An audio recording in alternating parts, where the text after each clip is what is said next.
Hi, this is Jeff Nyquist with another edition of Friends and Enemies with my co host Alex Benesch in Germany. I'm in the United States.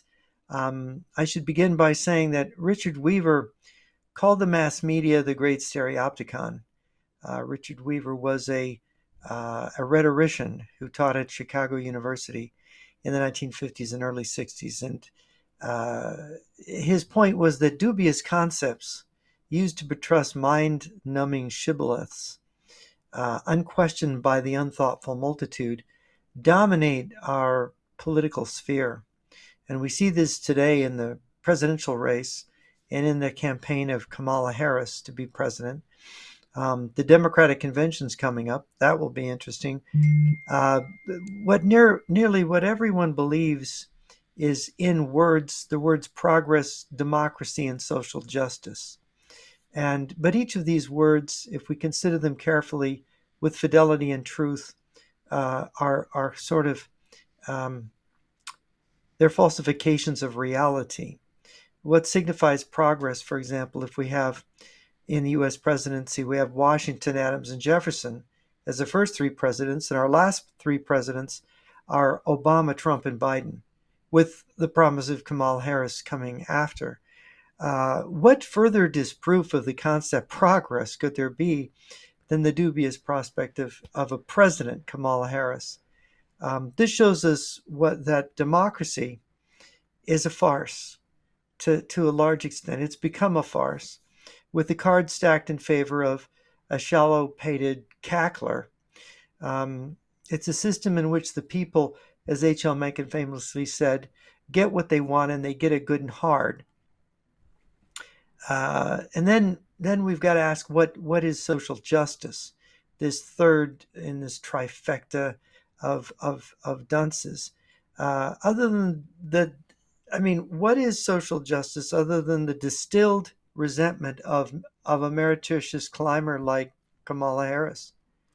Born the child of communist resident aliens, bred to be arrogant and entitled, raised to high office, talentless and feckless, destined to stand in the shoes of George Washington. Well, a signal mockery of George Washington, let me say, and a mockery of everything that George Washington stood for. So, with this preface, I am going to ask my co host, Alex Benesch, to go into his research on Kamala Harris's chosen vice presidential running mate. And why don't you take it away, Alex? All right. I want And give us people the to grotesque details. Yeah. I want people to imagine the following situation. Imagine you yourself are in a very important position and you have another position to fill. So you're looking for somebody who has the skills, somebody who has the vision, somebody who knows how to solve problems, and somebody who can create new things, right, in your organization. You have a position to fill. And there's a person coming in. Let's say there's a guy coming in named Tim Walz, and Tim Walz wants this position from you, and you're interviewing him, right? So you're asking him, so tell me about yourself. Tell me about your skills. Tell me about what makes you ideal for this position that we're offering. How can you advance us and advance the whole enterprise here? And this Tim Walz guy then says, well, I'm a real folksy guy. I like productivity and I like this and I like that, and we can all make progress, and it feels good when you do something good and blah blah blah blah blah, right? So this is a fundamental disconnect. These are two different types of conversations that are colliding with each other. So on the one hand, you're asking about skills and ideas and why this person is maybe right for this position or not. And the other person is simply giving you a bunch of cliche statements trying to appear nice. He wants to be your buddy. He wants to be your drinking buddy. He wants to, be this cliche kind of guy. It's a fundamental difference. And Tim Walz actually went what I call the Wellstone School of Fakery.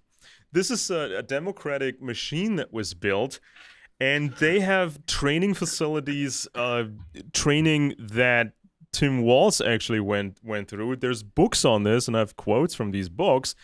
And they really consider the audience to be extremely dumb, right? So they want to talk to you in these slogans, and it's always about winning the race. It's never actually about being able to do things, being able to run things, having a real concept. So that's kind of the first area, or one of the areas I want to talk about when it comes to Tim Walz, that it's like this Wellstone machine that created him. And the other thing is his Tim Walz's international scope, because he went to China a bunch of times. He honeymooned in China, and he never really wanted to say why he was interested in China. Well, there's a specific influence on him. This is an academic by the name of Mr. Kremer. And Mr. Kremer has some very weird ideas about creating a worldwide economy and a worldwide distribution of things, and it goes into migration, it goes into helping China and building bridges to China and India and all that sort of stuff. So we can sort of piece together who Tim Walz really is, who made him, and who puts these ideas into him. And these Kremer ideas are not meant for the general public, but a guy like Tim Walz can dumb it down into slogans without ever really telling you what he's about. Okay, so this is kind of my short introduction here. Now, of course, it was very likely that Kamala Harris would choose a white man as her running mate. Tim Walz, of German and Swedish descent, and spent 24 years in the National Guard. He used the military when it suited him. Later, he became an ultra-left politician, saying citizens shouldn't be allowed to have semi-automatic rifles with a medium-sized caliber. He wanted to give China opportunities in case they dialed down the horrific oppression somewhat. More on China later. So the quote is attributed to him: "One person's socialism is another person's neighborliness." Now, again, it's this dumbing down of language. It's this, call it socialism, call it neighborliness, we're just having beers with each other. We just like each other and help each other, right? But no, it's actually, there's people behind Walz that have this global idea of redistribution and having a kind of this global economy, which is really crazy when you read these ideas from the academic Mr. Kremer. So maybe a little tally or a little spreadsheet of what Walz has been doing so far. Walz signed a law mandating anti-racist education in ethnic studies in elementary, middle, and high schools, compelling critical race theory training for teachers while forcing schools to record the race of every student who is given recess attentions to prevent racism. Meanwhile, nearly half of the state's public school students can't read at grade level. Walz made Minnesota a refuge for taxpayer-funded transgender surgeries on minors. The state went so pro-abortion that it repealed laws requiring informed consent for abortions and even repealed the law making it illegal to coerce women into abortions. Walz blew through Minnesota's multi-billion surplus in 1 year. Meanwhile, Minneapolis still struggles to hire cops and has lost 40% of its police force since 2020. Walz raised gas, sales, payroll, car license, and online delivery taxes and fees to pay for it all. Reading proficiency is down. Math comprehension also is down. 30% of all Minnesotan students were chronically absent or missed more than 10% of school days. That all went down. And then they kind of Wouldn't you miss school if you had to suffer from critical race theory education? Yeah, of course, and it's all gonna work out in the end. He says Minnesota's national education ranking subsequently fell from 7th place in 2021 to 19th this year, according to a study. And of particularly concern for the American Jewish community is Governor Walz's embrace of an anti-Israel member of Congress, Ilhan Omar. Walz has endorsed and supported this notorious guy for years, championing her as a progressive leader. Ilhan Omar is a woman. Yeah, championing her as a progressive leader in Congress. Okay. She's also from Minnesota. she also went to the Wellstone School of Fakery, maybe, or has some I connections met there. the Republican congresswoman whose seat she took, and in what 2018, and it was an act. It was a coordinated action by the left and by the Islamists. So it shows that they can be effective. And Minnesota, it's a funny place that they've chosen to push their agenda. Yeah, it's like a sandbox right now, isn't it? So they can try out different things and win some more elections and implement the same Yeah, program. they're highly organized, and of course they're promoting as their hero now Kamala Harris, who weeks ago you'll remember she was too incompetent to be considered that Joe Biden had to stay, but now that Joe Biden's gone, they're remaking Kamala Harris. They're remanufacturing her. They're trying to make her into a proper role model and for people, although she's not. Her accomplishments are contemptible. Her ego is enormous. Her employees abused. Her mouth is a toilet by common report. Her impulses perverse. Her oaths falsely made, given what she believes. She can't have taken her oath as vice president seriously. And her future is predictably, and the future of anyone under her is calamitous. But the media tells us with unconcealed glee that this harridan is electable, that people in America will vote for her. Oh my goodness. Right. So we got this interesting aspect here. In 2005, Walz took a 2.5-day crash course in campaigning and elections at Camp Wellstone, a program of Wellstone action, which goes back to Paul Wellstone. And this was built into this giant machine. So Walz is more connected to these people than this 2.5-day crash course, just so people understand this. Right. So this Paul Wellstone guy, Paul Wellstone's machinery had a big influence on Walz and other guys. So this Wellstone character, he formed his political opinions while active in the civil rights and anti-war movements of the 1960s. He wrote a doctoral dissertation on black militants in the ghetto, why they believe in violence. Now, I haven't gotten a copy of this yet, but I may actually get my hands on one. Maybe you can only find this at universities. So I'm really interested in what he has to say about black militants in the ghetto. And I remember the show, people have seen the show we did on Kamala Harris's parents and how Kamala's parents met in the US in a radical student organization whose members were tied to the Black Panthers later. So in 1969, Wellstone moved to Northfield, Minneapolis, I think or Minnesota, Northfield to teach political science at Carleton College. The FBI took note of the college professor when he was arrested on May 7th, 1970 at a protest against the Vietnam War at the federal office building in downtown Minneapolis. Wellstone and 87 others were arrested for disturbing and obstructing access to a federal building. Now, there's a book by his son. I'm also trying to get a copy of that, where he tells a bunch of stories and tidbits about his father and how radical he was, how he would take his own little children to these protests where the police was using tear gas, and it's like it became such a big problem that the old Wellstone was about to get fired from his teaching job. So there's like a whole big iceberg when it comes to this guy and his activism. So Wellstone then challenged two-term Republican incumbent Rudy Boschwitz in the 1990 United States Senate election.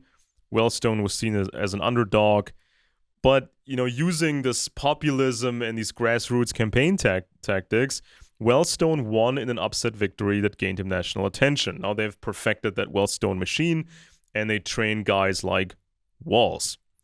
Now, Wellstone Action was run by a guy called Jeff Blodgett, 30-year veteran of Minnesota politics who was the Obama campaign's state director in 2008 and 2012.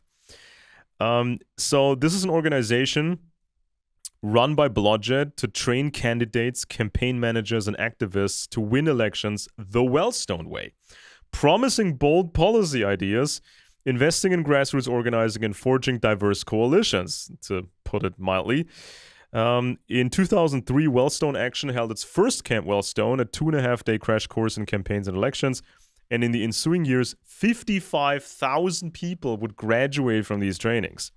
Now, Tim Walz and Secretary of State Mark Ritchie graduated from the same Camp Wellstone class in 2005. And all these people from these circles, these people created the Democracy Alliance, a network of wealthy liberal donors committed to building movement infrastructure. So essentially what they did was they were trying to create sort of an insane copy of an insane version of what the right wing was doing, what the Republicans were doing. So building these experienced people and finding new talent and getting to these big donors. But, doing this on the left with a bunch of crazy ideas. And this is all about winning. It's not about actually finding people who can run things. So Jeff Blodgett explains it like this. There's a kind of an art and a science to it. The art is relationships, and some of that has to do with longevity. There's good people here. They know each other. They're all married to each other. Case in point, Mark Dayton, heir to the Dayton-Hudson department store fortune, was Alida Messenger's first husband. And the science, Blodgett adds, is there's proven methods of working together where everyone benefits. To stay on the same page, the DFL, ABM, WIN, Minnesota, America Votes, and their allies rely on the same polling data, which they buy from a consortium called Project Lakes and Plains. And the major test of Minnesota's Hydra-headed progressive machine came during the 2010 election cycle in October of 2009. Mr. Martin, who was then running WIN Minnesota, convened 50 of the state's largest liberal donors at the office of Vance Opperman, a Minneapolis investment banker and major donor. So this is kind of the machinery they've built. And listen to these words. Yeah, they're all married to each other. Everybody's related to each other. And we're kind of these privileged, champagne Bolsheviks here. We got our sugar daddies and our sugar mommies giving us the money. And then we find these low-paid or unpaid people who work for the cause, and then we teach people, and we find guys like Walz. And we make guys like Walz win. And he plays your buddy. So Walz wins with these champagne Bolsheviks and their sugar daddies. Everyone's married to each other. They're all pretty wealthy, and there's more wealthy people, or even more wealthy people behind it. But then Walz goes to these rallies and says, I'm your buddy. I'm the guy you want to have a beer with. Hey, I can feel you. I'm totally with you, and I don't own a house. I'm one of you guys. And he's using his Wellstone training to appear folksy, right? And this is all fake. This is all from the Wellstone program. They've tested this with focus groups and everything, and they've built all this thing over the years since the old days of Mr. Wellstone.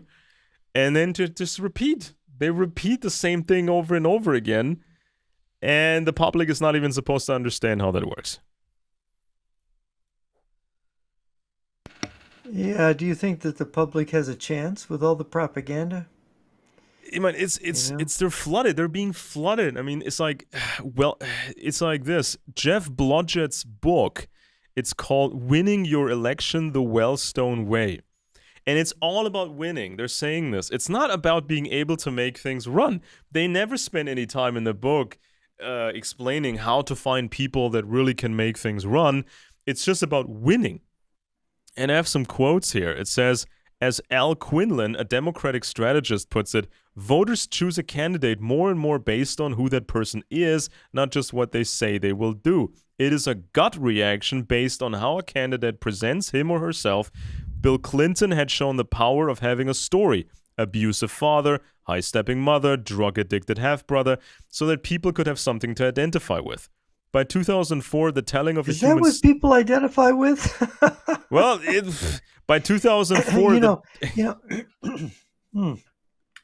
That's how they explain it. By 2004, the telling of a human story had become an essential part of almost every stump speech. Gebhard talked about how he had grown up poor in St. Louis. Edwards talked about working in the textile mills with people who had lint in their hair and grease on their faces. And Kerry, of course, talked about Vietnam. But Howard Dean often failed even to tell crowds that he had been a practicing physician. You should talk about issues at the level of values, using the words that people use every day. It means that instead of focusing on your detailed plans on your key issues, you should tell voters why you care about an issue and what informs your positions on important issues. So it's about feelings. Healthcare, good jobs, education, and the environment are moral issues. Nunberg Well, suggests. this selling, excuse me, but this selling of a personality Yeah. of Kamala Harris, the non-entity, for example, as some kind of person with this special story, with this diverse story. Although the press promotes her as a hero, I think Kamala Harris is not a proper leader, not a proper model, not a proper character even.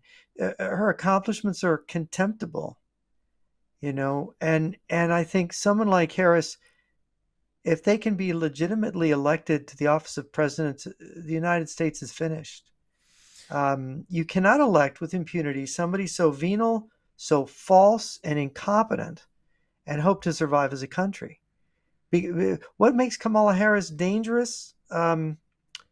It's, well, her lack of integrity, the mindless slogan she uses. I'm woke. We have to be woke. I just love yellow school buses.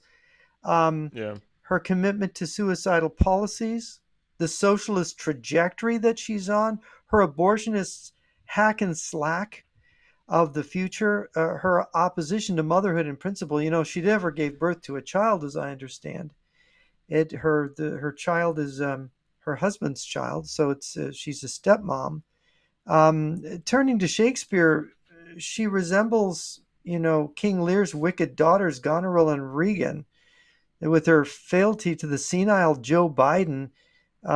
She's insincere, unkind, and natural like they were, unnatural like they were, and she lives in a second reality, cut off from the world and her true self, and the people she pretends to serve.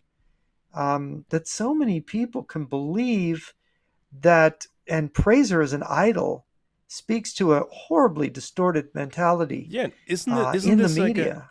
Isn't this like a revolving door, a spiral, a downward spiral?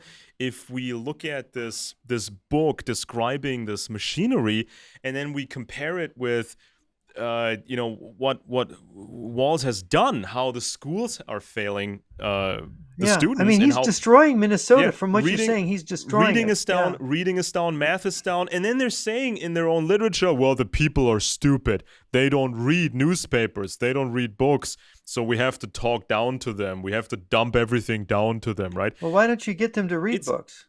exactly. So they're making people Right. dumber, or they're allowing people to get dumber, and then they say, well, if they're dumb, we can get them as voters and win elections. I mean, isn't Well, this is and that's the voters winning elections. See, here the concept of democracy damns us all. If this is the kind of democracy they're creating, I think it was Kierkegaard who, in his essay on modernity, warned that people or the public is a monstrous nothing.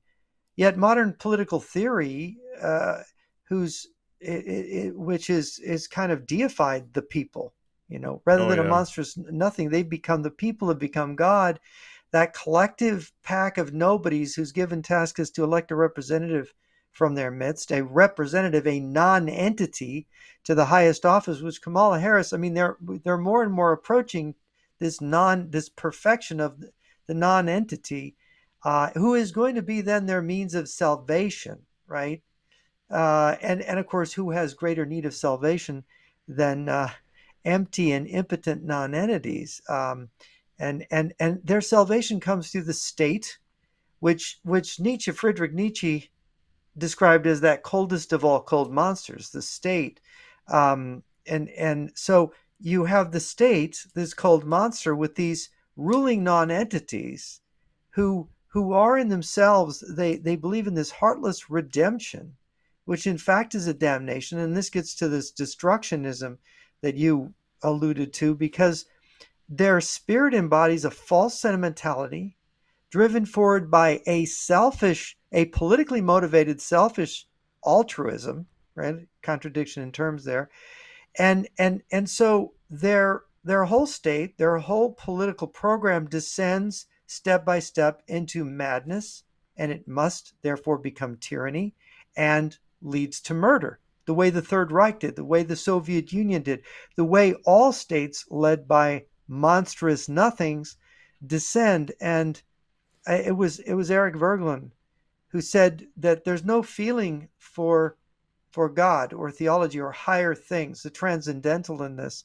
Um, the world spirit, conceived as the people operating through the state, has no other means at its disposal to save mankind. And this is a quote from Verglen. Besides blood, the blood and misery of mankind, the gigantic structure of the system in its strict order is woven over an abyss of human nihilism and torn by the desire for fulfillment in reality through a collective body, the Yeah. collective body, the people, that big nothing, that monstrous nothing. So this is their ersatz religion, the religion where the people are God, but then they flatter the people to be God, but then the people climbing into office, these non-entities, are the real gods. I mean, aren't they right? aren't they turning people into these forever peasants? I mean, from a communist or socialist perspective, just cementing the peasant mentality, so there will always be peasants, but in a socialist form.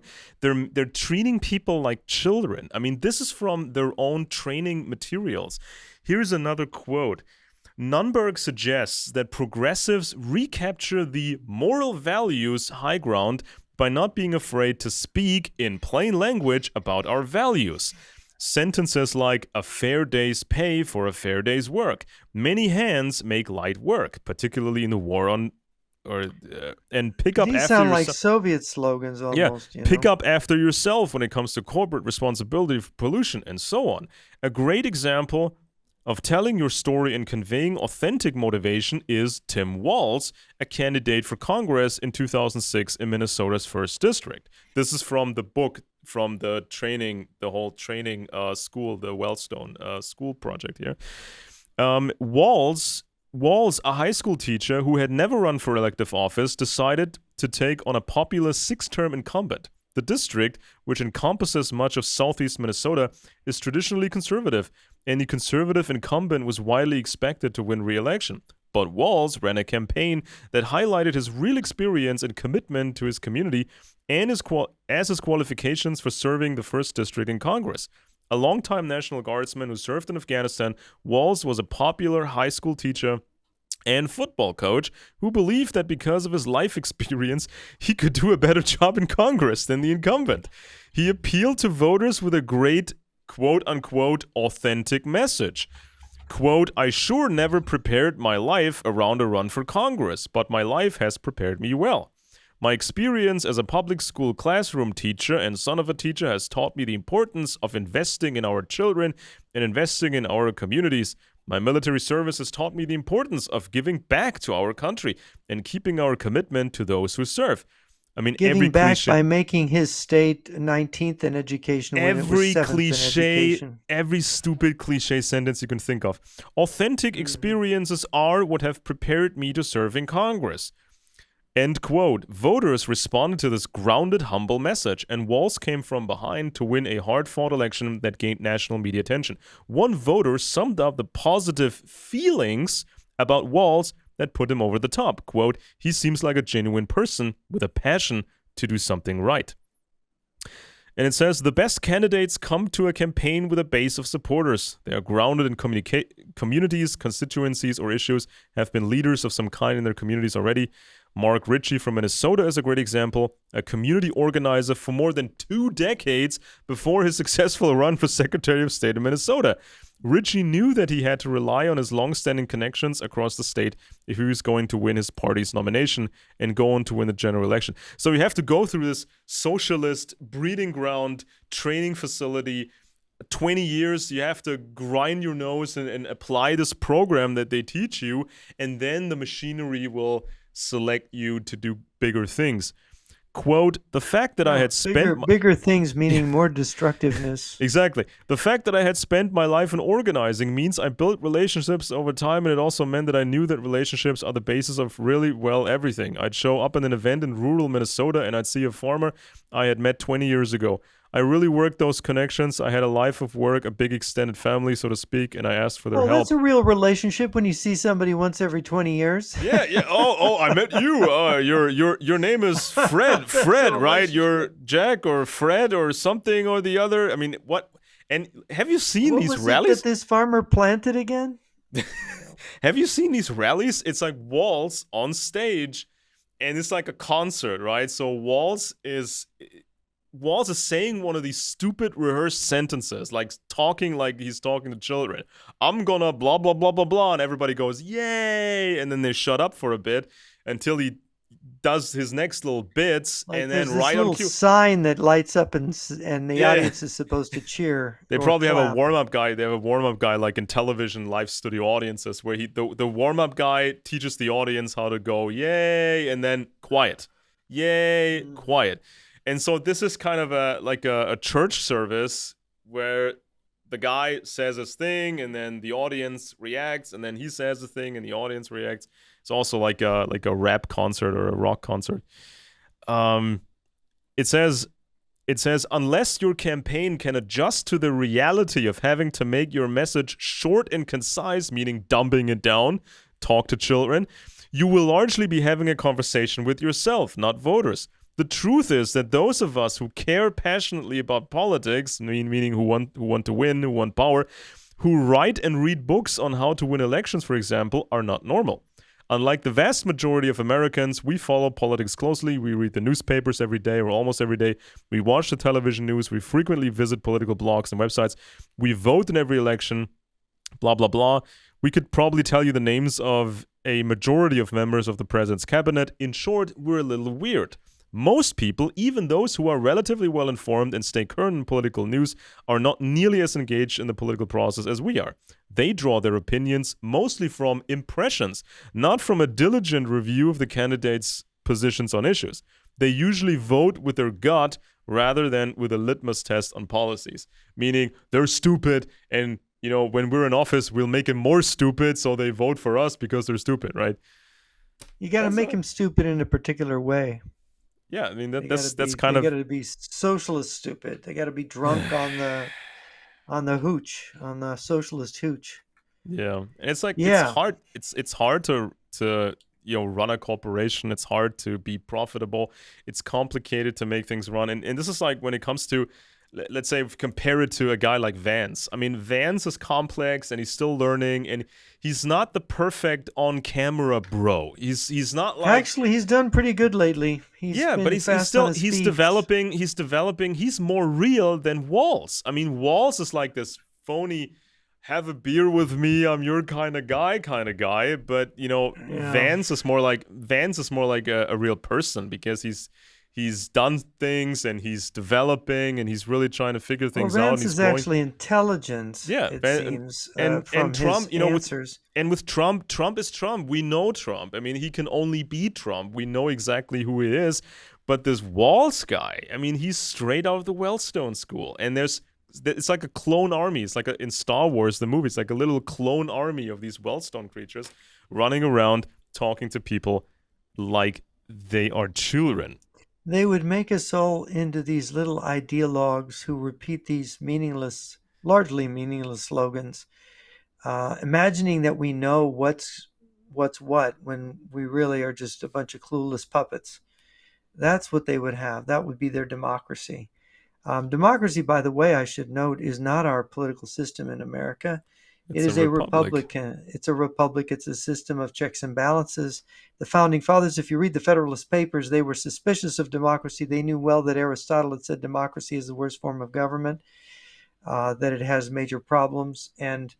But we have this belief that if the people say so, and of course, that's the new thing. You have to be God's. If your God is the people, you need to be God's ventriloquist, right? I mean, you've got the famous thing from the Bible that God made man in his image, but man has been trying to return the favor ever since. Well, since their God is the people, the left has been definitely attempting to remake them in their image so that they can control them and puppet them and they can be the ultimate power. That's their lust for power. That's what they want. And it's not very nice to see what they're doing. And to see them succeed, let's hope they don't. You see the mess in Britain with the riots. Yeah. And well, this is a perfect segue into the next aspect, which is kind of the international scope of Mr. Mr. Tim Walz and his people, right? Because when you talk about migration and you talk about trade, international trade, this is then outside of state politics. And now Tim Walz wants to be vice president, so he's going to be involved in some bigger global things. And and so people have noticed Walz's relationship with China. This is kind of a big thing in his life, and there's been some news articles trying to put a nice face to this, or trying to make it sound more nice than it is. So, for example, you have CBS News, and CBS News tried to find quotes from Mr. Walz when he was sort of kind of criticizing China a bit to make him seem like legit. So, for example, there's this quote here. "It was my belief at that time that a diplomacy was going to happen on many levels, certainly people to people, and the opportunity to be in a Chinese high school at that critical time seemed to me really important." As of 2016, Walz had visited China about 30 times, including for his honeymoon. This is what CBS News tells us. Elected to Congress in 2006, Walz served on the Bipartisan Congressional Executive Commission on China, which focuses on human rights. He backed Hong Kong's pro-democracy protests, garnering praise from activist Jeffrey Ngo. In 2017, he was the only lawmaker to co-sponsor the Hong Kong Human Rights and Democracy Act, which eventually passed in 2019. Walz has met with the Dalai Lama, blah, blah, blah, has been critical of China's aggression in the South China Sea. So they're trying to make it... Do you think that Walz is... He sounds like a communist. I think that Trevor Loudon and others regard him as part of the communist movement. How can he meet with the Dalai Lama, a leader whose country has been trampled down by communism? I think what he's trying to do is he wants to create sort of a currency out of concessions, right? Because this is what he explains. This is from a House hearing, a quote here. "We cannot decouple economic growth from human rights growth, and as a nation, we need to hold these ideas up. I think the idea was with a free market economy, we would see a more opening of the Chinese grip on social life and on human rights. That simply has not occurred." So by that logic... What kind of gibberish is that? By that, human I think rights growth? But this is I'll get to that in a minute here. I know where this is from. I know who developed these ideas. So they have this whole concept mapped out. So what they're trying to do is they're trying to create some sort of a diplomatic currency for China. So if China plays more nice with the Dalai Lama, if China plays more nice in the South Chinese Sea, if China treats its people a bit less horribly, then if Hitler had just loved the Jews, it would be all right. Let's get him to love the Jews. Then, you can do appeasement. You can pay, or you can give the Chinese something that they want because they treat some people better over there. So by just give them Austria, give them Sudetenland, give them the Polish corridor. Just by dialing back the horror a bit, or maybe hiding the horror much better, this is how China can then get things from the West, right? So you're creating a currency. We rehabilitate China. Look, they're on the right path. They're getting better all the time. They may have invaded Tibet and they're torturing the Uyghurs in Western China, but they're really good people on their heart's in the right place, and they're going to become a democracy. I don't believe that Walz. I don't believe at all that Walz is really tough on China or that he's really criticizing China. I think he's creating diplomatic currency through concessions. When China behaves in a certain way, and China does a little bit of this, and China does a little bit of that. He's making engagement with China palatable. Here, let's give them some more rocket technology. Let's let them steal our intellectual property. They'll straighten up in the long run. Yeah. And I think I know where this all comes from, because when he talks about, and you were kind of irritated by that stupid phrase from that quote, right? It said, "We cannot decouple economic growth from human rights growth." Right. This is kind of a weird way of talking about these things, and it's a weird way of talking. I know where this. I planted human rights, and it's growing. Yeah, it's like look at the leaves on that human rights thing. Look at this; it's gonna have something coming out of it. Yeah, and I think I found the source of this. I know where this comes from, and So it goes like this. After graduating from Chadron State College in 1989, Walz took a year-long teaching position with World Teach in China, an organization from Harvard circles, notably star economist Michael Kremer. Okay, this is kind of the guy. This is the influence. Kremer is a very celebrated guy. He's got all these big prizes, and people think he's a genius. And he thinks he can just come up with these mathematical equations and then create a world system where everybody's happy, and we got all this trade Well, I and just all this love migration math. and all this migration. And he talks a lot about human rights growth and population growth and the correlations with each other. So it sounds like Walz. It sounds like Walz is really quoting Kremer here. Now we know, or paraphrasing him, 2 + 2 is 5. Where was yeah, that? we know that 1984? Walz was associated with the organization of Michael Kremer. So it seems to be a very important link. There's a whole network of people who seem to follow these Kremer plans and these calculations of Kremer. So Kremer is kind of like the king of buzzwords. It's very, very weird to read the stuff that he writes and to listen to him talk about any subject. It's very hard to figure out what he actually wants. So in that way, Kremer is like the opposite of Walz. Walz wants to be the guy, the bro to have a beer with, and it's all about easy slogans. Kremer is the guy. He doesn't want to be understood by anybody except a very small group of people. So there's very concerning views on China and, quote, world income distribution. It's a weird blend of ideas. Trade with horrible nations such as China, medical improvements for poor population segments worldwide who can then be made to join this new system. So there's always a kind of an agenda behind that. Migration, lots of migration, and creating some sort of a world system. So, in response to Kremer's research, a consortium of donors, including the Bill and Melinda Gates Foundation and national governments such as Canada, Italy, and Norway, pledged $1.5 billion in advance pledges to bring pneumococcal vaccines to market. Kremer later founded the Accelerating Health Technologies Group. This group became an advisor to the U.S. government in Operation Warp Speed, the public-private partnership announced in 2020 that funded COVID-19 vaccines, such as those developed by Pfizer, BioNTech, and Moderna. So you can find speeches or presentations from Kremer about poverty. So he's gotten prizes for fighting poverty and getting these medical supplies and just improving schools in various places and then recording the data. But he's about bigger things. He had much bigger plans from this guy. And there's a paper.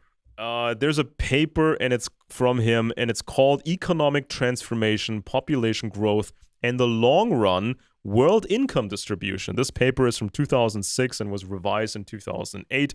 This was for the National Bureau of Economic Research. And it's very hard to actually get some quotes out of that paper that people can understand because half of the text is just mathematical calculations. He thinks he can calculate the world and create this utopia, right? It says here in this paper, the rapid rise of China may hurt some developing countries in the short run, but will open tremendous opportunities for the remaining developing countries in the long run. Rapid growth in China and India would translate into a large increase in the proportion of the world population in advanced economies, moving that ratio well above its critical threshold. That would lead to an acceleration of development elsewhere and a rapid convergence to widespread prosperity. That is a convergence that takes only decades, not centuries. So then he comes, which means that when the Chinese economy massively contracts, as it's contracting now because of communist mismanaged malinvestment, they're going to drag Africa and South America with them because they're so entrenched in South America and Africa, right? this guy does not think in terms of how these communist empires are run, what their actual intentions are, how they scheme, how they manipulate their economy, and how they want to take over Africa. The Chinese, especially, they want to take over Africa. They want to take over South America. It's very predatory. But there's nothing about all these realities in that paper. He's all about his mathematical formulas to create this world system of which is a castle in the air. He's it's like just disconnected from reality. He's building a castle in the air. It's almost like Karl Marx with a bunch of mathematical equations, right? It's like, I can calculate everything. I can save the world with my little mathematical calculations. Well, and seem like a that smart shows guy. that a lot of one of the foolish things that you get out of logical positivism and the people who believe that science is math is that if you it's only scientific if you reduce it to numbers, right? If you can actually turn everything into numbers. See, it's math, it's science, it's right. Was Walz educated? What was his degree in? Political science? I think it was social sciences. Social One of them. sciences. See, he got a dose of that social science statistics, which must have turned his brains into something approaching rotten sawdust. Yeah, It kind of sounds like it. This scientist, this Kremer guy, the big inspiration apparently for Mr. Walz. This Kremer guy, he actually went to Africa. He went into other countries, and then he gave medical supplies, very simple stuff, medical supplies to the people, gave them a bit of instructions. He also gave tablet portable computer systems to teachers. So very baseline, simple stuff. And then they recorded the results, and they said, "Oh my God, look, we increased, the health of the people, and we actually improved the school system." And then they use these successes to feed into their mathematical calculations, claiming they created the master formula to save the entire world. But there's a universe of a difference between providing some medical supplies to poor people in Africa and improving schools in Africa in the countryside. But this is a whole difference than actually running a successful country, running an economy, or even creating a worldwide system and bringing us all into this utopia. I mean, I'm amazed this guy is regarded an expert. There is a difference between if you go into a country that's very poor and you give people education, but their lives, the economic reality of their lives is they've got years or decades of grinding poverty to build up their economy into something. What are you doing? Are you putting the cart before the horse? You look at what education did to Europe. You spread education around in Europe in the early Middle Ages after the Renaissance, let's say, and you ended up with the Catholic Church splitting in the wars of religion because people started reading the Bible and disagreeing over what it said and started killing each other over it. When you get in these countries where socialism has an influence, where China has, you're teaching people in a poor country to read, and you're teaching them to believe that the reason they're poor is there are only so many Fords and Chevys in the world, and the Americans stole them all. Yeah. So it's American imperialism. It's all about fighting the white man. It's all about fighting capitalism. When capitalism is their only chance to get out of that poverty to begin with, and so it's a rather catch-22. The whole situation of bringing in the wrong kind of education into these third world countries. All of their educated elite are educated into one common idea, socialism, and that is going to, and also from the poverty, perspective, from the perspective of, let's say, the Chinese or the perspective of the Russians, they don't actually need all these people in the world. They don't need the Muslims. They don't need people really in South America that much. They don't need people in Africa. I mean, if many populations in the world, if they drop dead by some devilish miracle, right? If they all drop dead overnight, the Chinese would see this as an advantage, and the Russians would see that as an advantage because they don't need these people. They don't really want to develop all kinds of places so they could Well, be having them prosperous. having those people undeveloped and having them angry at the white man and the Europe and North America for supposedly making them poor. Not that they were in the Stone Age 500 years ago, and had not even invented the wheel. It's the idea that you can develop so quickly with socialism, whereas capitalism is keeping you down. It's rather the opposite is true, and this is what you're preventing people from learning. This Yeah, is this is it's what like this mentality, these people promoting education, they're promoting socialist indoctrination is what they're really promoting. yeah. And it's like it's nice if it's nice if you send medical supplies to Africa, but these Russians and these Chinese, I mean, they don't have these super large biological warfare programs because they love people. They don't maintain these biological warfare programs because they need more people around in the world and have them develop and Yeah, well, the everybody's going to be Chinese, happy. this is a rumor that was floating around in Russia 4 or 5 years ago that China had asked the Russians if it was okay with Russia if they exterminated the population of sub-Saharan Africa and moved Chinese in. And Yeah, of right. course, people wondered about China This is building yeah, roads and schools and power plants and dams and things. And it's like Chinese are not, they don't have a tradition of philanthropy. They don't do things for other people for nothing. There's a selfish motive in it for the Chinese empire or the People's Republic of China, as it's otherwise known. So yeah. I would be That's a really very important worried if point. I I think were a sub-Saharan African. Yeah. that's a very important point. So if this comes from a real source, if this can be substantiated or not in the near future, it is the essential logic of a place or a system like China, right? This is kind of the way they think because the Chinese they do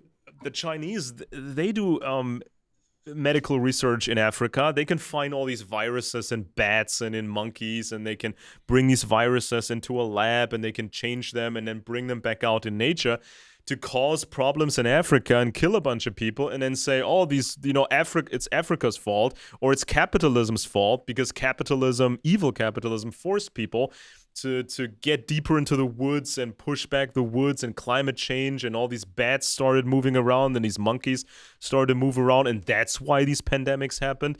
So it's like this is that kind of stuff. You cannot find this in Kremer's logic and in Kremer's fancy little equations. This guy, this Kremer guy, who was apparently the big inspiration for Walz, Kremer never had a real job making things. He lacks the knowledge of empires. It lacks the knowledge of the communist threat, or he doesn't say what he knows. He doesn't really talk about secret intelligence networks and long-time planning from the Chinese. He wants to sound very scientific, yet he is dumbing down a complex world to a few mathematical equations. And he's got these people who think he's a genius, and they worship the guy. And they just they base policy decisions on these stupid equations. Here's another silly quote from that Kremer paper. It says this. If the gap in population growth rates between advanced and developing economies narrows, according to the projections of the UN Population Division, the world economy will eventually converge to the prosperous steady state forever, or converge to the prosperous steady state. That convergence process would be extremely slow and no substantial improvements would take place within a century. But the long-run dynamics could substantially improve through halving natural population growth disparities, doubling immigration, or doubling the transformation rate. The transformation rate could potentially change due to improvements in communication and transportation or policy improvements. And it says this: rapid growth in China and India may well be one of the best hopes for the medium and long run prospects of the rest of the developing world. And there's some other stuff. So what is he saying? So they think they can uh, they can even out the population growth, and they can even out through migration where people live, and make more countries Well, into look, happier places. it's just a matter of geography.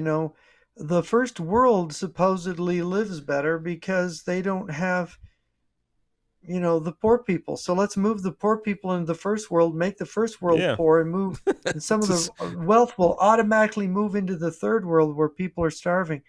No, it's just idiotic. It's just nonsense. it's like it goes on like this. It says global trade continues to grow faster than world GDP, and improvements in telecommunications and transportation should further facilitate the integration of developing countries in the global economy. As the lower these costs, the easier it becomes to break down the production process so that simpler tasks can be performed in developing countries.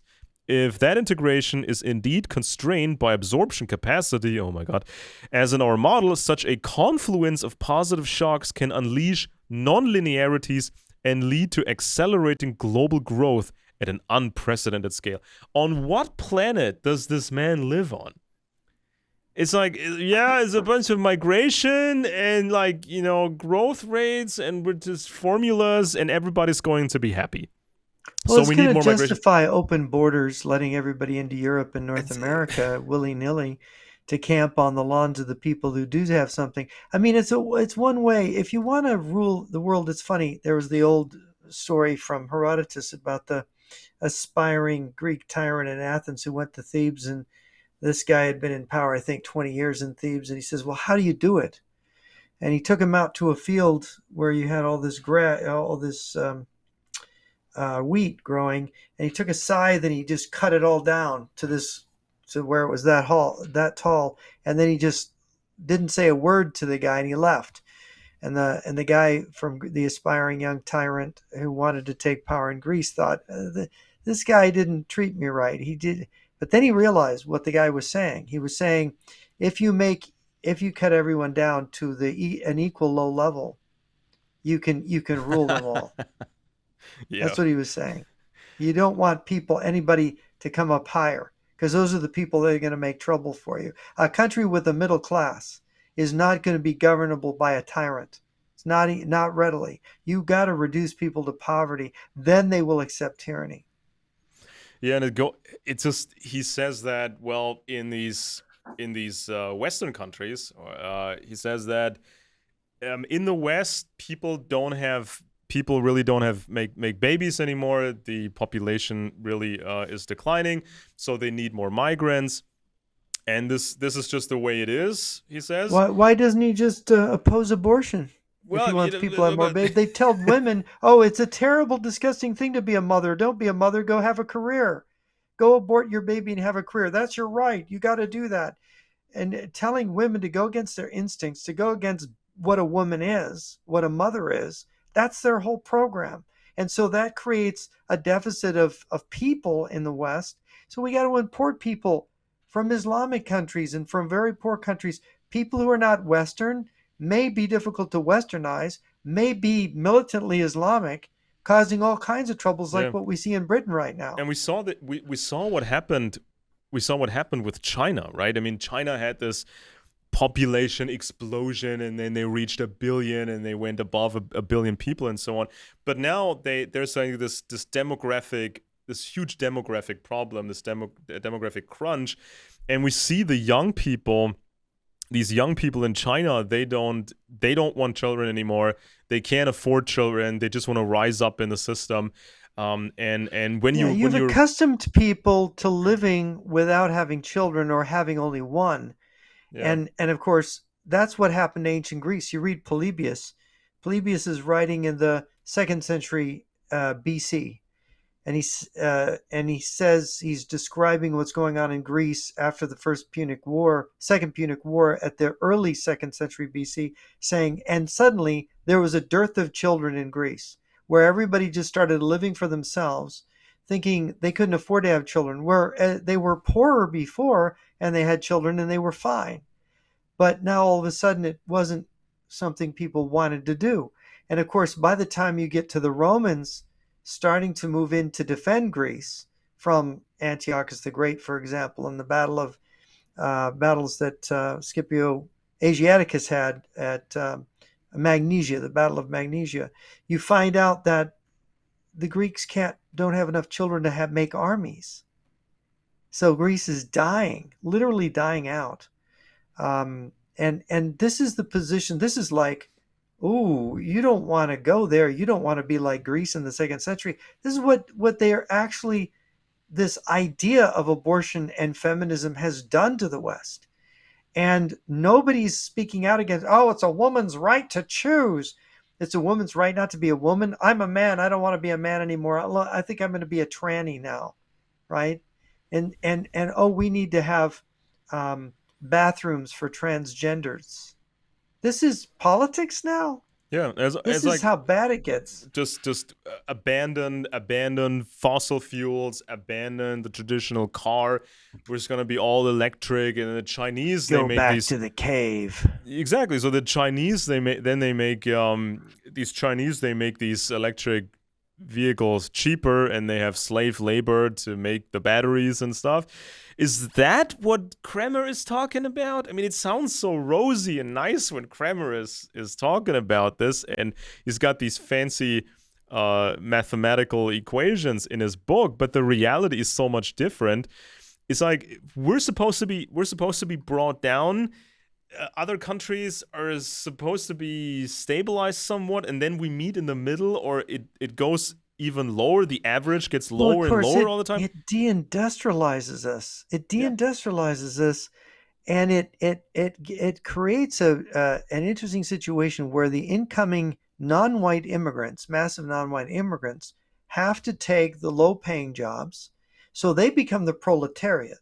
See, because the problem with the communists is they couldn't get the proletariat in Germany, in France, in the UK, in the United States, and Canada to have a proletarian revolution because they were living well. Why are we going to have a revolution? We're eating good.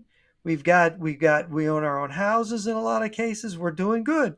Why would we want a revolution? So get them to stop having babies, get their women to be unhappy with the situation of being mothers, and get all these non-white people to come into these countries, become the underclass. Then you can mix anti-racism with the proletarian revolution, right? Because now the lower class is non-white, and look at they're the lower class because they're not white, and now you need a revolution. Yeah, and people don't go to school, and people in Walz's state, people don't go to school anymore. You know, they stay away from school, and reading is down and math is down. So everybody needs more handouts. Brainwashed. They can't find a job if you don't go to school. You don't get a degree. You don't acquire skills. You don't develop a work ethic. You don't become an adult. You don't become responsible. Well, of course, that's not actually. College is so useless, except that there's all these government jobs they're creating. Yeah. So you get indoctrinated into the new, government ideology of socialism. And then you're fit for government service. So then you can go to work doing nothing, getting paid a great deal by the taxpayers, which is what really happens. And they sit around and do nothing and say, "Oh, we're running the country. We're saving people." And they're really not. They're just sucking up tax money. I think this Kremer guy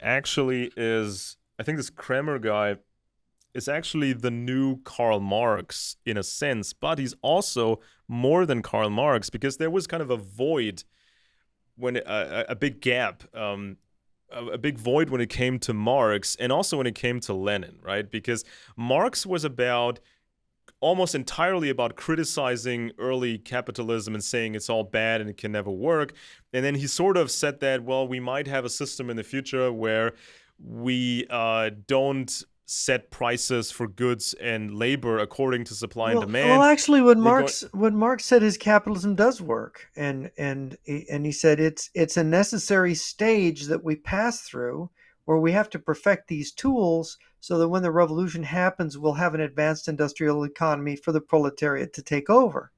So the capitalism has its own reasons and purpose, but the thing is that people like Kremer they're not even up to the same philosophic level of Marx. They don't have his education. They don't have his sophistication. But So I think they're there's a new element to this, because when we reached the stage of Lenin was about the revolution and defending the revolution through a dictatorship, but there was still no there was still a lack of a comprehensive idea for a world economy and how to make it really well, work and move none of people it around. is. They don't have their idea stops at the revolution. Their idea is to take power, which is through revolution. So what the economic, they're not that concerned with running an economy as they are for taking everything over and plundering everything. And their sophistication, therefore, is all focused on revolution because that's really the point. They want power. And these people that now most of these people that call themselves socialists, they're not at an educational level where they could even read Marx. Marx is too sophisticated for them. Lenin is too sophisticated for them.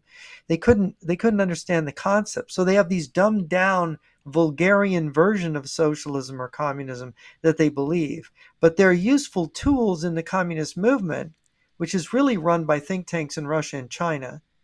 Um, it's serviceable.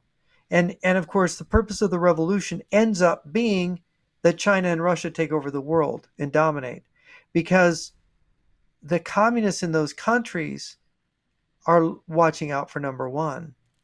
They want to be the Yeah, but power, and they've got a plan for Kremer makes dividing the it world. Kremer makes it sound like you could Kremer makes it sound like you can have this world system and that still have elements of capitalism in it. He claims that it's going to be that way, but I don't believe him when he says Well, that. of course it does, because communism always has to rely on elements of capitalism, because as Ludwig von Mises pointed out in his book Socialism, a socialist economy is an economy where you're basically a hunter-gatherer, and the only piece of property you have is a sharp rock you found on the ground that you can make into an arrowhead. There's no in that kind of primitive economy you can have communism. But the minute you have any kind of sophisticated production or division of labor, you have to have a market, which means capitalism. But Kremer never wants to use the S word. Apparently, as far Oh as I've no, seen, that's a word you got to be careful about. yeah, Sure, this is what socialists were trained for 40 years. Socialists in the United States, especially, were trained. You don't use the S word because Americans react against it. You don't use the C word, communism, yeah, because and it's a bad word to he's Americans. offering Yeah. mathematical equations. He makes it sound like it's just like physics. It's like any or chemistry. You can just come up with the formulas and apply the formula, and this is how we can fix the world. We can fix imperialism, we can fix poverty, we can fix misery, and everything will be fine. And he always talks about these chances and the good stuff that's going to come out of it. And I think that the Kremer program ends up in the hands of somebody like Walz, and probably Walz is somebody like Walz is thinking, well, there's going to be an element of destruction when it comes to this plan, but at the same time we're building something bigger and larger, something bigger than America, right? So America has to be destroyed in its traditional form to have this world distribution system of income, or however they call that. It's just Obama said it better when he said hope and change. We're gonna fundamentally change America. But wait a minute, America works pretty good the way it is. You're gonna fundamentally change it. You might break it. Well, you will, because Yeah. you're an idiot socialist. So there was also a particular interview with Kremer, and this is when Kremer was actually forced to talk like a human being, because this is not like his presentations, this is not like these papers that he puts out that nobody can really understand because it doesn't make sense. He's an academic. It's not reality, right? When you talk about the Chinese and their agenda, it's not reality. But there's an interview where he was forced to talk like a human being, and he said this: the way that most developed countries with low birth rates maintain their working age population is through migration. This is just a set, fixed factor for him. There's no other way. It's not like we can have more babies and we can change policies so people have more babies. That's just the Well, way we it could is. tell women that, hey, it's glorious to have babies. Have as Right. many as you So want. this is kind of like where this woke agenda is really based in, and this LGBTQ political agenda is really based in. They just want to keep the baby rate down because they have this big program they're after. And there's a scientific formula they're following here, or they think they're following it. And he says this: allowing migration to developed countries could create large fiscal and welfare benefits. While I think allowing more general migrations would be economically beneficial, there may be political obstacles. However, it may be possible to design politically feasible and economically beneficial programs. On what planet is does this man live on? What has he been smoking? The planet Reefer? It's like it's like they come up with these formulas. Oh, it's all gonna work out. It's really good. It's great stuff. We're Yeah, these are geniuses. people who don't know any history, who don't really understand philosophy, who have no idea what they're really doing. And this is where the destructiveness, look, it descends, like I said before, this descends ultimately into destruction. Because when you have this notion where you're a god and you can actually devise or remake the world the way you want it, which is really nothing a human being can do, that where you see government as not as a dangerous servant, a dangerous master that needs to be rung around with checks and balances and prevent anybody from having too much power. You want more and more power for yourself because you have the formula and you need to apply it and you need to mow down anyone who stands in the way of progress, right? Because a lot of part of this is about this doctrine of progress and this doctrine of democracy and this doctrine of social justice, which all of three of these things are nonsense. Yeah, and also What sense does there's it kind of this make? there's kind Really? of this double strategy, right? When it's about keeping the birth rates low, and causing these sort of problems for the big plan. So one strategy is coming from the left, obviously, spreading all this crazy nonsense, and the other strategy would be these foreign controlled right wing or extreme right wing groups here in the West, when they become so comically exaggerated that they will make their own activists into isolated people. Now, of course, if you create cadres of these ultra right wingers and they have all these crazy ideas in their heads, what women are these young men going to find? If they advertise themselves, if they Yeah. wear these t-shirts, if they wear these crazy t-shirts and they're all about their ideology, what woman is going to date them, let alone start a family with them? So it creates these lonely, frustrated men, thus lowering the birth rates, right? Yeah, no, it's when you create creatures that are so mixed up and disoriented that they can't reproduce. They can't have children. They're not suited, they're not adapted to life, of family life, because human beings have to live in families to reproduce and there to be another generation. You disconnect that. You say, a woman needs a man like a fish needs a bicycle. It's an old feminist trope, and saying that motherhood is a comfortable concentration camp. Being a wife is a comfortable concentration camp. I mean, this kind of nonsense, Gloria Steinem and all of that. These people were essentially communists, sabotaging our society, just as they had destroyed their own. Communism destroyed Russia. Communism has destroyed China inwardly. They want to spread the love, destroy everything. Humankind could end up becoming extinct with these kind of ideas.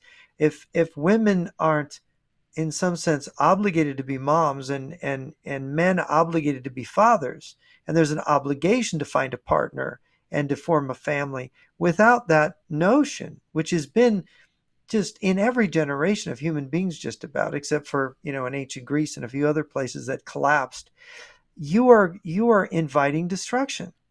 These ideas are dangerous and destructive of human life and the continuance of human culture. And yet they're celebrated, they're necessary. They've wrapped them in rights, they've wrapped them in their notion of what's what's good and what's proper. And I would submit these people are moral idiots who don't know what is right or proper at all, and everything they do is just a giant march towards collective suicide.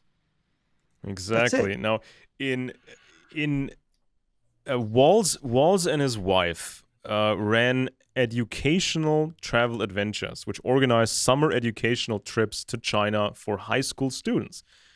And Walz himself speaks some Mandarin Chinese. In Oh, he 1994, doesn't, does he? He speaks Mandarin. he speaks some Mandarin Chinese. In Oh. 1994, he and Gwen honeymooned in China on a trip they organized for a group of students. And According what to year was that? um, in 1994, they honeymooned in China. According to Gwen Walz's official government biography, the couple organized these trips until 2003. He has a master's degree, among other degrees, in genocide studies, and has taught at schools like the Foshan No. 1 High School in Guangdong Province, north of Hong Kong. So, of course, journalists He has asked him, this love with communist China, and he majored in genocide studies when mm-hmm, mm-hmm, China was led by the biggest mass murdering genocidal sure, maniac in all history, Chairman Mao. sure, but That's so ironic. but when you look at these Kremer formulas, if you just manipulate population growth numbers, you kill a bunch of people, you can make things go faster, right? And faster to these people is betterer. So it's like, so of course they asked Walz, they asked this Walz guy, why China? And he wouldn't really answer the question. He just said China was coming and that's why I went. So basically he says, I'm not answering your question. Go Well, if away. China's coming, he doesn't need to go. He just waits for China to arrive. You Why could does he say, need to go? that. And so this was so this was kind of his weirdo program that he basically adapted from this other program that he was a part of. So he went to China with this program, and then he created his own program, moving people over there, and just getting people involved in this whole machine, in this big plan. So this is like a guy who was going. I mean, they try to make his life sound like a success story. The school teacher, he coached, I think, a sports team, and the sports team went from a bunch of losers to winners. And he was in the National Guard for 24 years. They make it sound like a big success story, but ultimately, with these regular jobs, he wasn't really making money, and he wasn't really going anywhere until he became a thing in this Wellstone machine.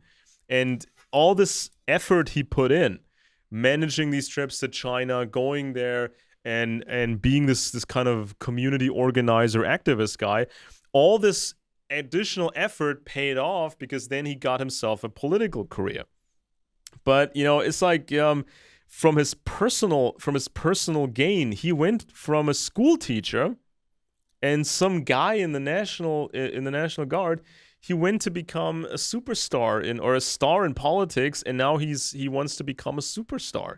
He's on the Kamala ticket, right? I mean, it's like, this is kind of the payment he got for being involved in this machinery, for submitting to this machinery and becoming what the Wellstone factory wanted him to become.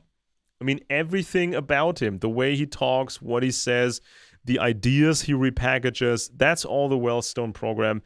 And it's like these Harvard guys and these other guys who want to create a world system. Now, of course, when we talk about Harvard and this one aspect of this story here that I mentioned earlier, his position with Walz's position with World Teach in China. This is kind of the organization from these Harvard people like Michael Kremer. And I mentioned that and I mentioned Kremer's ties to the Bill and Melinda Gates Foundation and all these vaccine Oh, programs and such. that's a bad bunch There were there. people, I mean, there were some significant people from these universities who had close ties to China, not just related to the whole COVID-19 fiasco, the EcoHealth Alliance and working on these viruses over there, even though the Chinese security was terrible in these labs. But also when it came to building the biotech industry in China as a whole. And there was a New York Times report, I think it was the Times, during COVID. And this was dealing with a strange deal that was made between China and these some American academics and an American company called Thermo Fisher. So Thermo Fisher was producing all this equipment, quality equipment used for genetic research and medical research, high quality stuff in mass, produced with a profit, and the Chinese wanted this stuff so they could test their own people and they could build up their bio program in China, which is tied to biological warfare. And so what was the deal? Thermo Fisher was supposed to provide the stuff to the Chinese, and in return, the Chinese gave a bunch of data to these American scientists. And this data was about the Chinese people's genome, right? So this was kind of like an attempt of quid pro quo. We'll be transparent. We'll give you the data on our Chinese people. These people have been living in the same area for hundreds of years, so they all are intermarried. It's a constant type of genome, so you Americans can look into the Chinese genome. But in return, we'll get your fancy equipment, so we can build up our own research, which is tied to biological warfare. So there's all kinds of weird stuff going on, and there's been people from the security world who have argued from time to time that the advances in biological warfare supposedly make a world system inevitable, right? Because there's natural occurring threats, they say, and there's also artificial threats. There's other state and non-state actors who gain access to biological weapons. So don't we need a world system to make everybody safe, right? And I think this is how we got into this whole COVID-19 fiasco. And it's in addition to these ideas about migration and a world distribution of income and having a world economy. Of course, right? all of this is these are attack pathways. You can use immigration as a form of attack. You can use a world system as a form of attack. The World Health Organization as a means to break down Western countries, to break their economies, to break them by unleashing a virus and then forcing them into lockdowns that maybe Sweden wouldn't do, but everyone else did, with massive trillions of dollars of financial losses, businesses lost, people committing suicide, and then people dying in the health system becoming a kind of moving towards a health dictatorship where the boards of health assume the power over whether you get to leave your house in the morning or can run your business or can do anything. And then what happens? What happens to the economy? What happens to the national defense? What happens to freedom, basic freedom? They allow liquor stores to be open, but churches to be closed. This was a famous thing that happened here in the U.S. In certain states. So you see how these become weapons. You can weaponize all these elements to advance the revolution. Yeah, and also if China is engaged in biological research, right? So Chinese scientists, they have been going around in their own bat caves, right? Just getting samples from all these bats, bringing it into the lab, sharing some of the information with the Americans, and Chinese people are active in Africa. There's all kinds of scientists running around in Africa looking at these pangolins and bats and monkeys. So by being involved, it creates this plausible deniability when something bad happens, for example, happens to Africans. Now, we saw some, when we looked at the COVID-19 pandemic in Africa, a lot of African nations fared fairly well because the average age of Africans is so low. At some places, it's like 20 years old or something. It's And younger ridiculously low. people aren't as affected by the virus. There's Yeah, another thing in Africa, by the way. You had the denial initially that you could treat the COVID-19 with different substances. What was it? Um, it's a hydrochloroquine or this. hydrochloroquine. Well, in Africa, they drink a tea that is made from I think it's the bark of a tree that has hydrochloroquine or its analog in it. So they're drinking that tea all the time because it also has an anti-malarial effect, right? So I used to have as an office mate a guy from Cameroon in Africa, sub-Saharan Africa, very smart guy, spoke French and English, educated in I think in France, and he said that he was initially terrified what was going to happen in his country when the COVID-19 reached it, and really nothing did. He said the only people in my country that are getting sick are people that had lived in Europe for many years and were used to eating the European diet and came home and were no longer eating those native foods that contain the hydrochloroquine type elements, and they would get sick. Isn't that interesting? Yeah, and of course, there's diseases which will mostly target people above 50 years of age, people who are more obese, people have heart problems already. There's those kind of diseases, and then Yes. mortality. Then mortality goes up when you're in your 70s, in your 80s, or maybe even in your 90s. Yeah. But there's Yeah, also the largest number of people killed were the class of people who had one foot in the grave and one on a banana peel. They were readily struck down by COVID. Absolutely.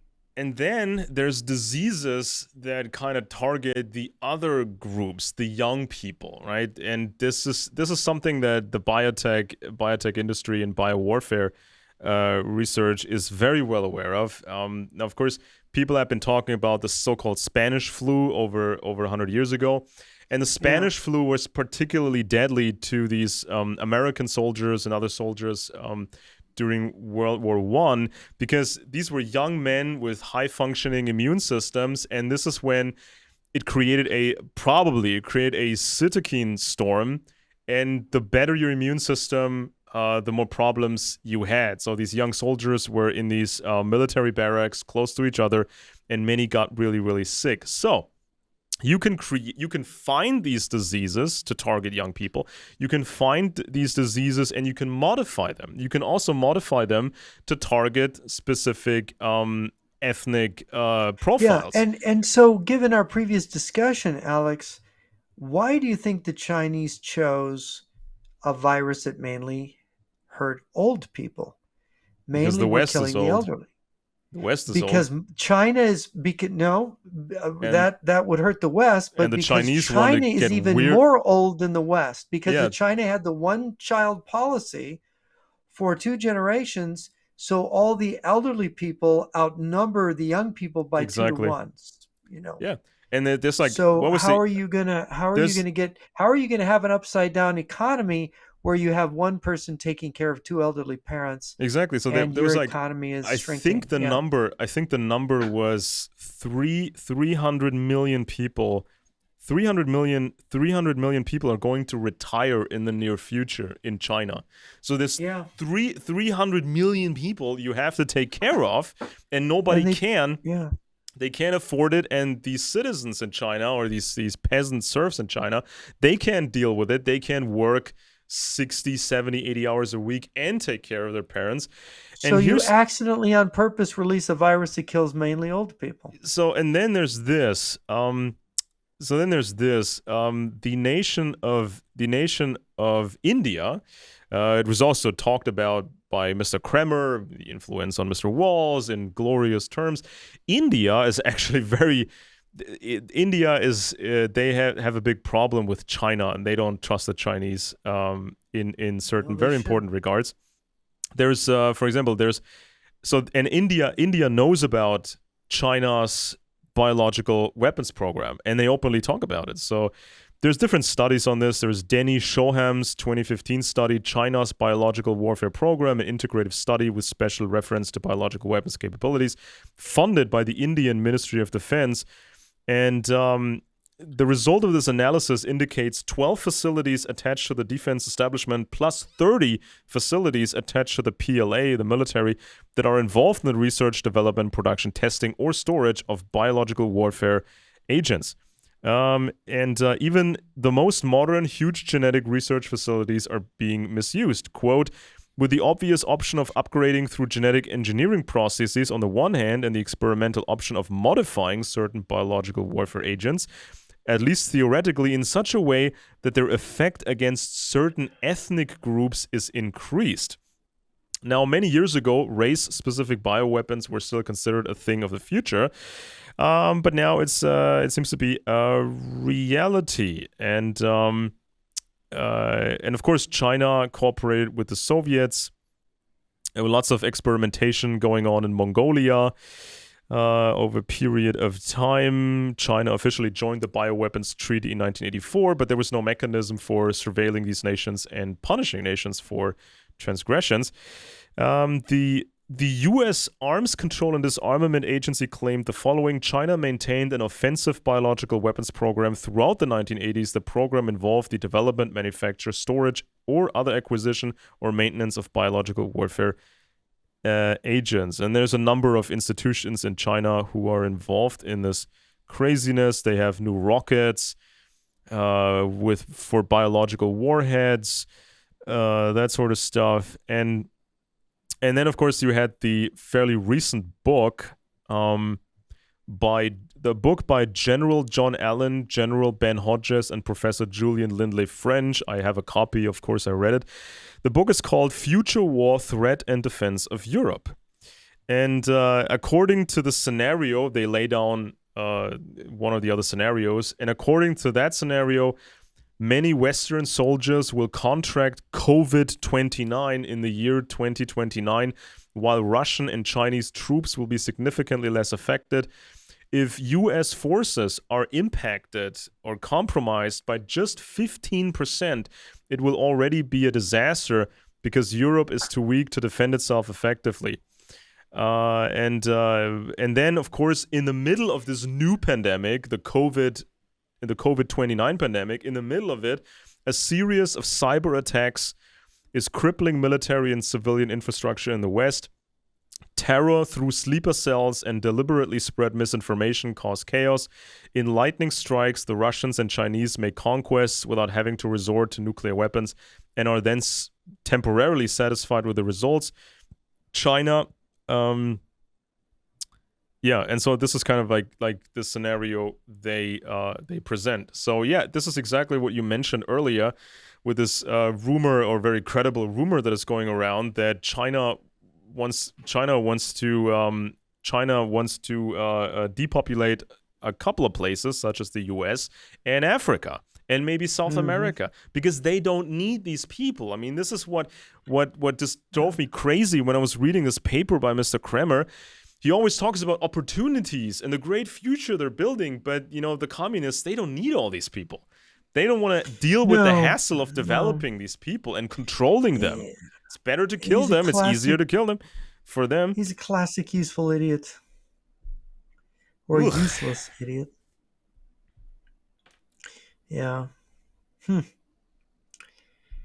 Yeah. It's like, we're buying Chinese electric vehicles, we're buying Chinese stuff, and we're sending people over to China, and it's like people in America have rejected. Really, they've rejected the electric vehicles, and the federal government was supposed to set up these electric vehicle charging stations, and they spent $10 billion and only 2 work, or something to that order. Really a big fiasco. Another example of government doing nothing, getting paid billions, and producing nothing. This is very common in America, giant boondoggles. And the American people don't want to drive electric cars, except for the woke people, who are really a minority. It's going to fail. Nobody's going out to buy them. They're too expensive.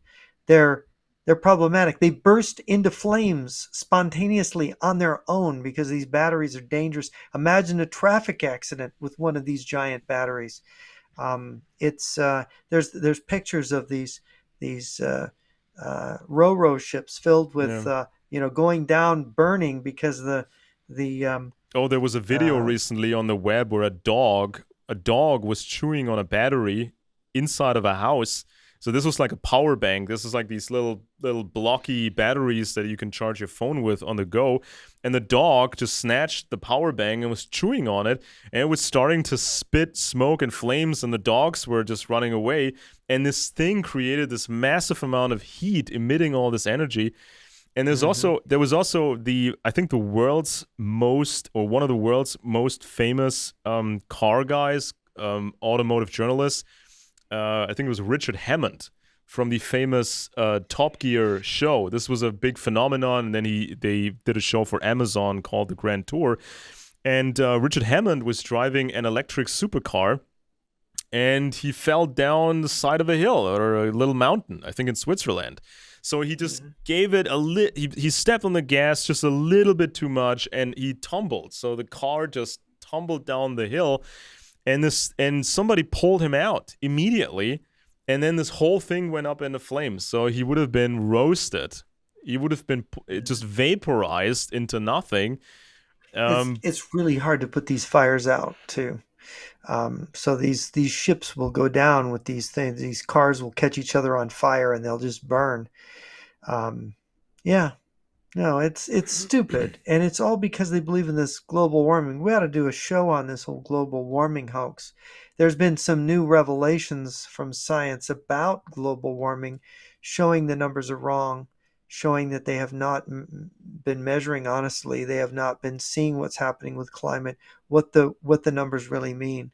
We ought to do that one of oh these yeah, I weeks. mean, I've done a documentary on the climate research and how it was developed, and it was interesting when I set out to make my own or get my own take on this subject. I discovered that all these different elements of climate research and weather research, all these elements were created for specific realistic purposes, right? So this was NASA, this was NOAA, and there's military people everywhere. So NOAA is kind of tied to the military. NASA is kind of tied to the military. And so this is what it was created for. And when you have all these satellites, you can look at icebergs, and you can also look at Soviet military installations. You can also look at Soviet military ships. So there was always kind of this military background. This is how it was initially built. So they always knew, and to this day, these active scientists, they kind of know what they can and cannot do. So I looked at current studies of active leading scientists, and I looked for studies containing words in the title like problems and challenges, right? And this is how I found a staggering number of studies where these scientists would say, we can measure an enemy ship down to a fraction of an inch, or maybe like half an inch. We can say how big it is, but we cannot really measure with these methods how the oceans are rising. It's just not good enough for that. Then they had the task of improving weather forecasts for the United States Air Force, right? Because if you get 85% accuracy for the next couple of days, that's like awesome, right? But you can't really go much beyond that, or you couldn't go beyond that a while ago. So there was a realistic goal, and the scientists worked on achieving these goals, but then came these weird academics. And this was kind of in Britain with the Hadley Center and the UK Met Office. And behind the scenes for a long time, like throughout the 90s, these weirdo academics were then creating this master software. They were building a program or a simulation called HadGem. And they were claiming they could not only perfect these different areas of science, but they could combine it in a perfect way, translate it in a perfect way into computer language, programming language, and then have an accurate pretty much perfect forecast of the next 50 to 100 years. And they can really say it's going to get warmer by 2 degrees or 2.5 degrees because of the CO2 we emit. So it's like these individual scientists, they are drowning in data. They are drowning in complexity. They cannot even really calculate their own mistakes because it's impossible, because we don't have a time machine. And so greenhouse gas reductionism, reduce it all. Oh, it's not the sun that produces heat, it's the gases that produce the heat. Well, then why don't they shut their traps, because they're producing heat by just opening their mouths? Yeah, and we have to change our ways. We have to change our way of life. But in China, it's a whole different ball game. They're creating. Well, we have to get rid of capitalism, and China's not capitalist, so they're okay. They can China's building as much as they want. Coal-fired power plants, and they're doing whatever they want. And in India, it's kind of the same deal. But we have to move mountains. We have to change everything and destroy industries and change the way we live. And it's also kind of this old Maoist Chinese concept of poverty is noble. It's noble to be poor, because now they say because you're saving the environment, because you're good. Well, but notice how a country that is saving the environment in this way can no longer make enough artillery shells for Ukraine to repel aggression, can no longer defend itself. But they just had this Pentagon study. They came out and said the United States does not have the industrial base anymore to fight a world war with China and or Russia. So that's very alarming. So, it's good for the environment. America needs to get rid of all this stuff. Well, then we can't defend ourselves. We can't defend our allies.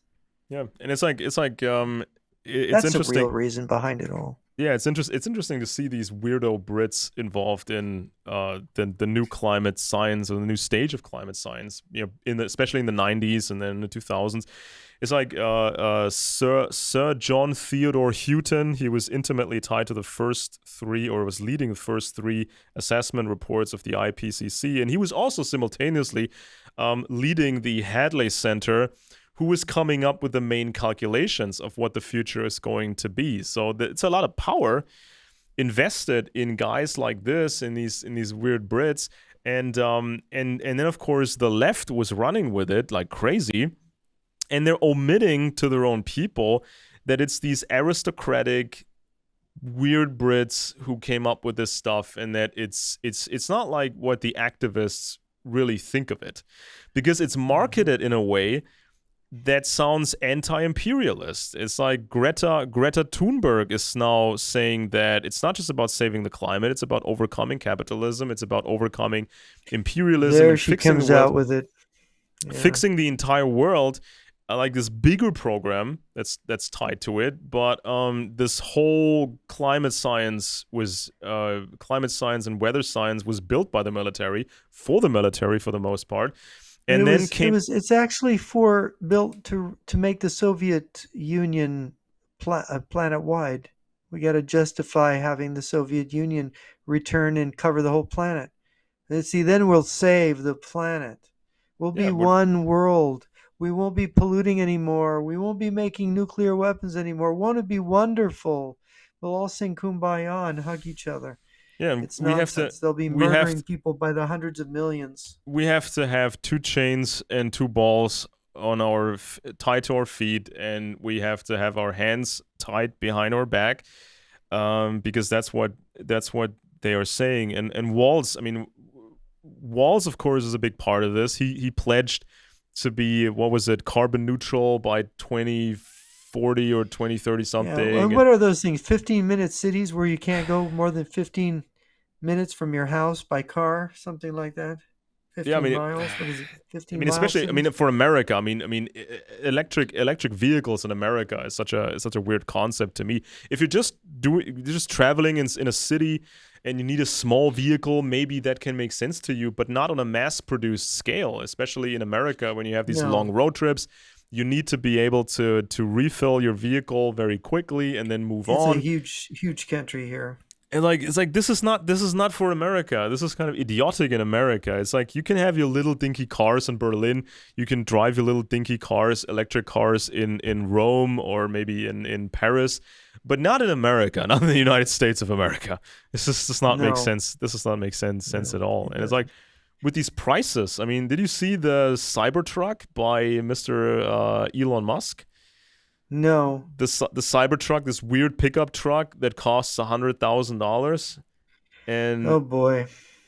it's like, who is this for? Who will buy an electric vehicle for $100,000 there? And I don't know. I don't know. A vehicle that you have to it has to be idle, plugged in for hours at a time. What do you do when you can't use it because it has to be recharged? And it yeah, takes 6 hours to recharge it. and who can guarantee the safety of the infrastructure with cyber attacks and attacks against the energy, the power grid, and everything? So when the Well, that's the yeah. software doesn't allow you to use these superchargers, you can't use them. If there's no electricity in the system, you can't charge your car. There's so many possible points of failure when it comes to that. And America used to Yeah. be America. I mean, since for over 100 years, America was to a large degree built on the trucks, the diesel trucks, transporting goods. It was built on people Hmm. having a big pickup truck, being able to move things around, move people around, and just have a farm vehicle, a family vehicle, all in one, right? I mean, the British, they built this Land Rover Defender, and I think that a staggering number of Land Rover Defenders that were built are still able to run. You can still make them run. It's like they were built to last initially. And these modern cars, even regular cars, are full of electronics. It's full of computer code, and these giant corporations, they're building these operating systems for these cars, spending billions of dollars, and like with every computer code, there's mistakes in it, and a mistake is a backdoor for an attacker. If the attacker can get in, there's been reports about funky things with the Tesla software and with other companies, and it's like you can sabotage a system like this 20 times over. But you can't really sabotage an old style vehicle that runs on gas or runs on diesel. And you can transport diesel, you can transport drums of gasoline easily and supply other vehicles if that needs to happen. But it's like there's so many people now in America that are young and poor and frustrated. They've been suffering from the effects of socialist policies, and then they demand more socialism to fix their problem, to fix their property. But this Kremer guy said it's all going to be nice, it's all going to work out for everybody, and it's just opportunities, and there's no real downsides to what they're proposing.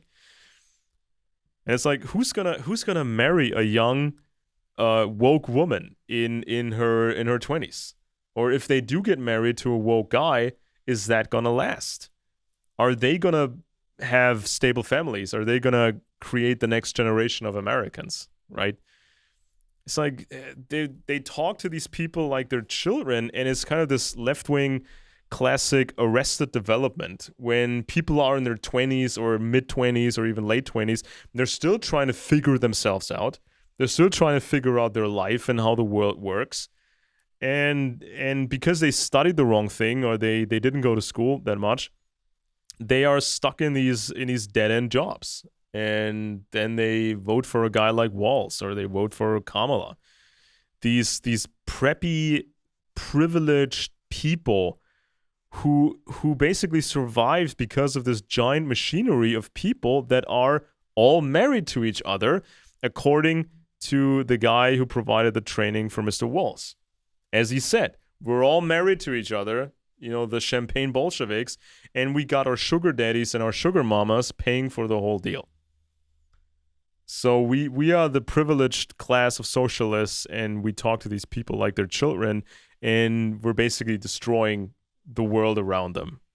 That's kind of what they have in mind, what they're presenting here. Jeff Blodgett. He wrote that book. And oh, by the way, Wellstone Action has now rebranded. It's called Repower now. Today, it markets itself as a pro-black organization centering women of color and trans and gender-expansive people of color that's focused on fortifying our organizations and leaders for the big battles that lie ahead of us. The group's mission statement describes its intent to build a liberated, multiracial democracy free from the oppressive systems of white supremacy and patriarchy. Ooh boy, they surely rebranded themselves. I mean, Yeah. I mean, at this point, Mr. Walz may just have long hair, smoke marijuana on stage, have like a Grateful Dead T-shirt on, right? I mean, he could just and hold up an AK-47, right? This is kind of the same thing, but he tries to play the all-American dude, the guy you Well, want to I've have a beer seen with. him do the communist power fist in the air when he was standing up on the platform with Kamala Harris.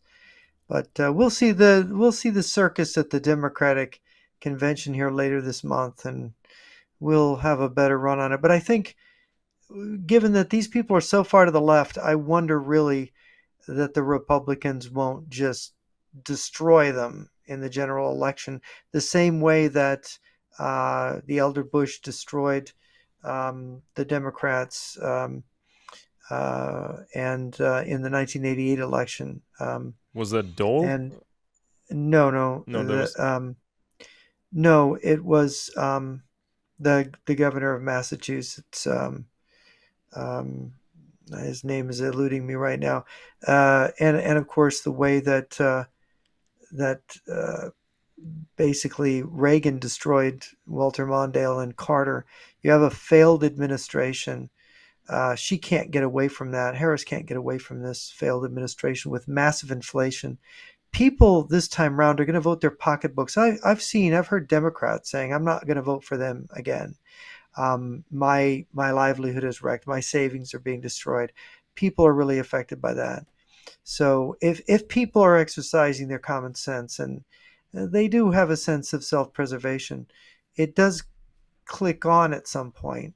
And so now I think is the time that it is. So I'm going to be surprised if it doesn't, these polls right now, usually the Democrats are running ahead this time of year of the Republicans in this phase, and really not so much now with Harris. And of course, after the Democratic convention, they're going to get a boost, but that's going to go away after Labor Day. And I think if Trump plays his cards right, if he's not completely obsessed with his own ego and saying the wrong things, making mistakes and making it about Kamala's race rather than her ideas, I think Trump is going to squash the Democrats. And the only way they could win is massive cheating. I think, we'll see what the numbers say. The country is changing. The United States is changing. The indoctrination of young people is real. Socialist messaging is real, and maybe it may be effective when brainwashing people. So we'll see. Yeah, But there's also. yeah, I think there's also another aspect to the Democrats, and it's like I recently posted a video on my YouTube channel, which was about the whole psychometrics technology that became like a thing in for real in 2015, 2016. So this was like new algorithms, more databases, trying to figure out for manipulating the masses. the individual. Well, it was initially the capabilities were to understand the individual voter. I mean, not just specific voter Understand groups. him to what end, though? Well, just to figure out who these people are, what their personalities are, and what the message needs to be to click with them, right? To Now, of course, manipulate them. Yes. now, of course, this was used by Cambridge Analytica. This was used for the Trump campaign. I think this was also used for the Brexit campaign. But there's a huge problem, and I think I mentioned this on the show before. When Cambridge Analytica, this company, was kind of getting in trouble for using a lot of Facebook data.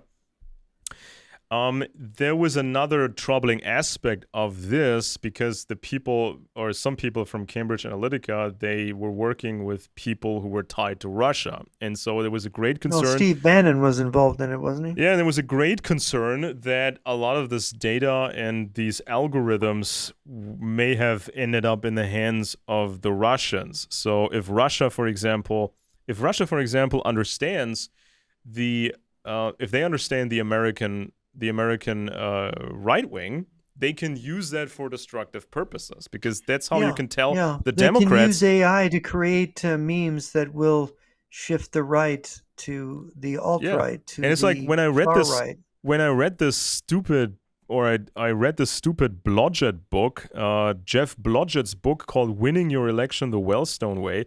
They talk a little bit about databases and polling data, but they don't mention psychometrics, even though it's kind of a big thing right now. So, I mean, imagine if Russia stole a bunch of data and a bunch of algorithms. They can then use that to help the Democrats if they want to, if they so choose to. So this is kind of something that maybe should be looked at as well, because if you're equipping the Democrats with more data and more algorithms, that can give the Democrats a huge boost, right?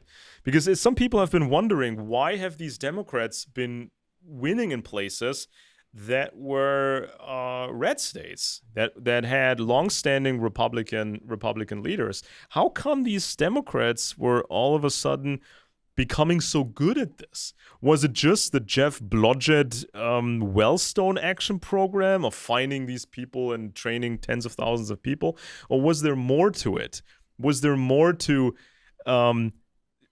shaping the message than having these simple slogans, a fair pay for a fair day's work and all that nonsense? Is there more to it? Is this more targeted advertising, understanding the individual voter, and figuring out the more powerful ways of manipulating people? So I Yeah, think this should be I would definitely. be skeptical of that. But it's an interesting question. Anyway, we've come to the end of our time. And so we've analyzed Tim Walz, Kamala Harris, the Democrats' chances now, and want to thank the listeners for staying with us. I'm Jeff Nyquist. This has been Friends and Enemies. My co-host has been Alex Benesch. Hope you will join us next time in our next discussion.